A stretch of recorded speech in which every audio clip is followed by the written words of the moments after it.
But it's that thing too where people, one day you'll get to a certain age and you'll like, I'm 57 and I used to think, when I'm 57 I'll be done. If I have some money, I'm just going to relax. Yeah, that's nonsense.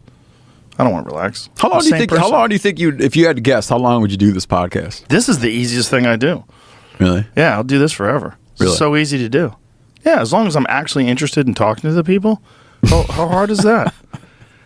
Actually interested? Yeah, but that's the only reason why I do it anyway. Yeah. Like, I only talk to people I want to talk to. So no one ever tells me, have this person on your show. There's literally zero input from anyone else. So everybody I talk to, I look at it, I go, do I want to talk to that guy? That might be cool. That'd be interesting. I want to find out what makes him tick. I want to find out why she writes those books like that. I want to find out, what keeps him going. That's like the whole reason why I do it is because I enjoy it. Do you picture walking away from stand up before you'd walk away from podcasts? I don't know. Why would I do that too? I have my own club now. I'm 50 years old, man. I'm just starting to wonder. I'm starting to have all these questions. Nah, I think you just stay healthy. Stay healthy and do what you enjoy doing. I think live in the moment. I think this idea of like planning for the future is like silly.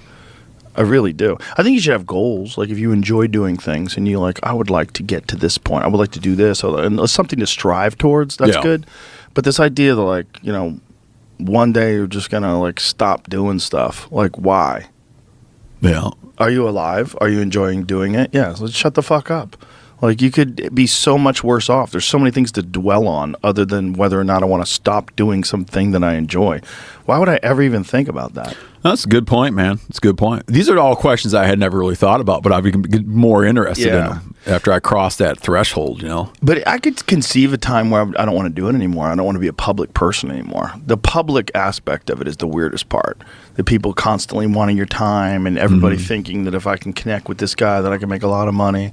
I can set up a business with him. I can do this with him. I can do that with him. He can introduce me to this. I can, work with him. I could. There's a lot of that. A lot of that's exhausting. A lot of these like opportunists and weirdos. Yeah. Those are exhausting. I remember years ago, 3-4 years ago, you told me that you wished you were, we were eating barbecue and you told me you wished you were 10% less famous. Which I thought was, but I feel like then you got 20% more famous. Yeah. Yeah, I fucked up. Well, I thought doing the Spotify I was like, his direction isn't going the right way. But that was the whole reason why I took the Spotify deal. I was like, good, they're going to give me a lot of money, and it'll only be on Spotify, so I'll be about 10% less famous. Good. Let me slide off into obscurity.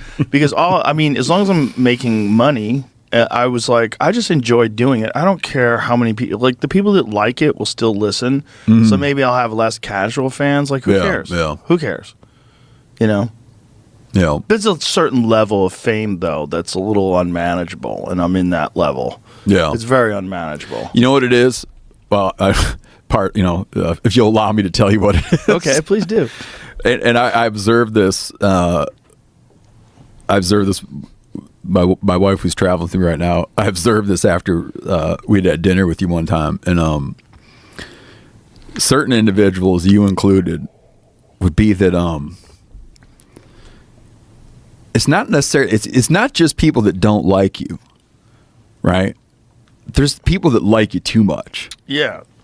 It's people like that don't like you just avoid you. Those I know. great. And so it's like you got to, like, at a certain point, you got to worry about the people that like you. Yeah. Oh, believe me, I know. Because they like you a lot.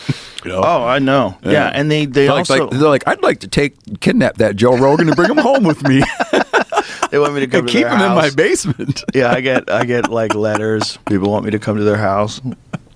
I get it, especially if you don't know anyone famous. And the thing about podcasts, too, is like you're so intimately connected to that person because you hear that person talk all the time. Yeah. I do 4 of these a week. So it's like they're hearing me, it's fucking 12 hours a week of me talking to you. Yeah. It's a lot. Yeah. It's that thing. I mean, it comes up. It's over-observed.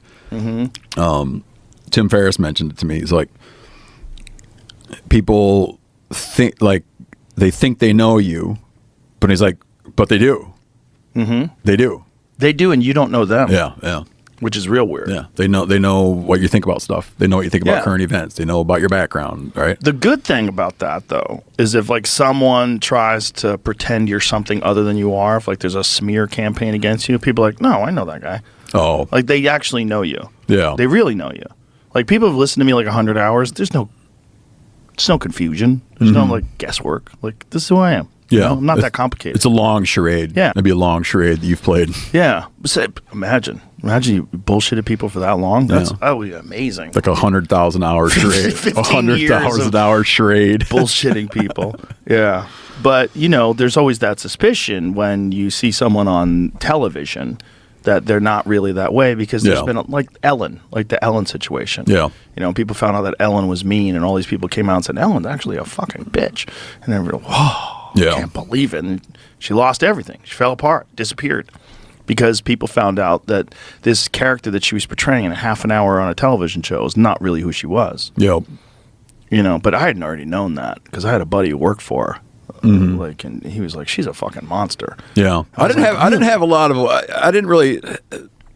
had a lot of awareness.